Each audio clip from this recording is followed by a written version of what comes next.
Salut! Bienvenue à Bibliopolar.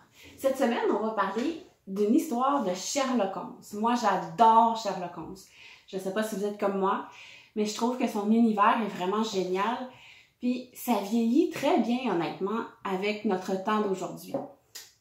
Alors, en fait, c'est une bande dessinée et c'est une nouvelle histoire dans le sens que, comme l'auteur est décédé depuis plus de 50 ans, n'importe qui peut reprendre les personnages et l'univers de Sherlock Holmes et créer de nouvelles histoires. Et c'est ça qui s'est passé avec l'ouvrage qu'on a ici, Sherlock Holmes et les voyageurs du temps. Donc, c'est une histoire en 2 tomes. Et moi, j'ai lu le premier tome ici et c'est de ça que j'aimerais vous parler aujourd'hui. Alors, comme je viens de le dire, c'est une nouvelle histoire, une nouvelle aventure.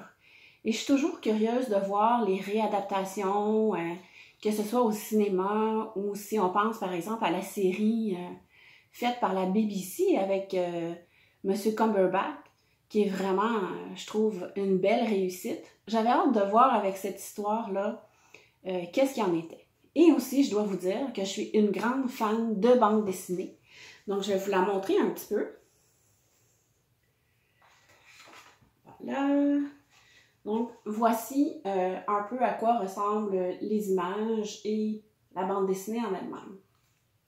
Donc, dans cette histoire-là, Sherlock Holmes vit une vie tranquille et parce que tout s'est calmé autour de lui et il est libraire tranquillement dans sa petite boutique à Londres. Et en fait, la reine Victoria a encore besoin de lui. Donc, elle envoie quelqu'un lui parler pour lui dire qu'elle a besoin de ses services. Et l'intrigue tourne autour d'un homme dangereux qui était disparu depuis 20 ans et qui est de retour à Londres. Donc, on aimerait que Sherlock Holmes enquête sur cet homme-là, qu'il le trouve et qu'il le neutralise en quelque sorte. Parce que la reine a très peur de cet homme-là. Donc, c'est ce que l'histoire va nous raconter.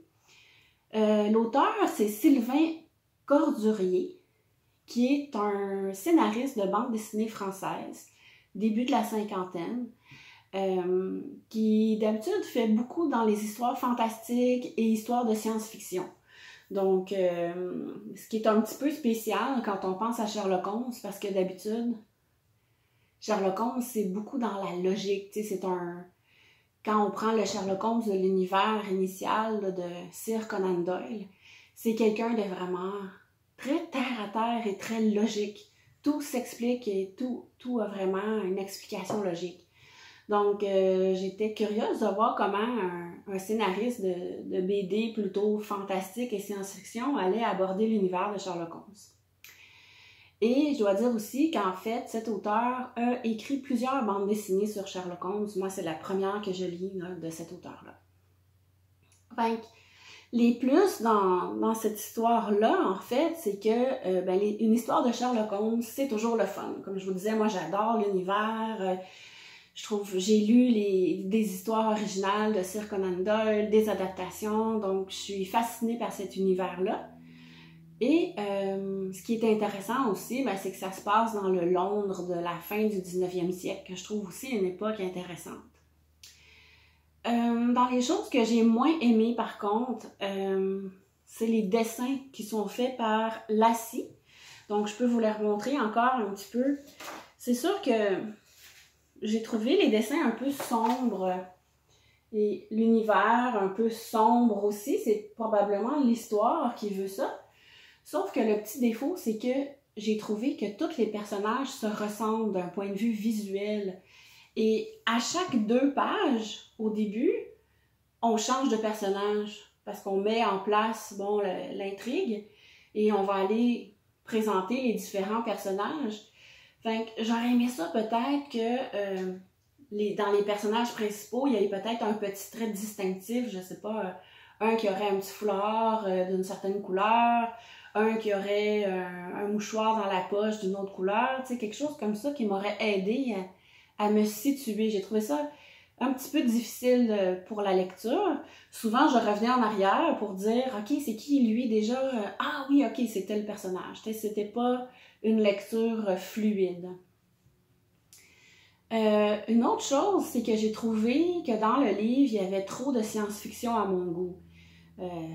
Parce que pour moi, l'univers de Sherlock Holmes, c'est sûr qu'on peut faire ce qu'on veut avec son univers puis avec les personnages, mais pour mon goût à moi, j'aime quand même quand les traits principaux de Sherlock Holmes ou les éléments principaux de son univers sont respectés. J'ai trouvé que c'était pas le cas ici, parce qu'il y a beaucoup de science-fiction dedans, puis Sherlock Holmes est vraiment pas... c'est quelqu'un qui est dans la pure logique, donc d'être tout d'un coup dans des phénomènes paranormaux ou des phénomènes qui peuvent pas s'expliquer de façon scientifique. Je trouvais qu'en faisant ça, on sortait trop de l'univers de Sherlock Holmes. Fait que ça, moi, ça m'a pas plu. Parce que ça sortait trop du style de Sherlock Holmes. Alors, j'ai même pas envie de lire le tome 2, en fait. Ça, c'est le tome 1 de l'histoire de Sherlock Holmes et les voyageurs du temps. Mais j'ai pas assez aimé ça pour dire, ben, je vais lire le tome 2. Donc, je saurais pas la fin de l'histoire. Mais voilà, donc j'ai moyennement aimé ce livre aujourd'hui. Puis, maintenant, j'aimerais vous donner la note, parce qu'on va commencer à faire ça à Bibliopolar, de donner une note sur 5 d'appréciation des différents livres qu'on lit. Donc, sur 5, je donnerais un 2 sur 5, qui est comme bof. Donc voilà, je vous souhaite une bonne journée et puis à bientôt pour une autre lecture avec Bibliopolar.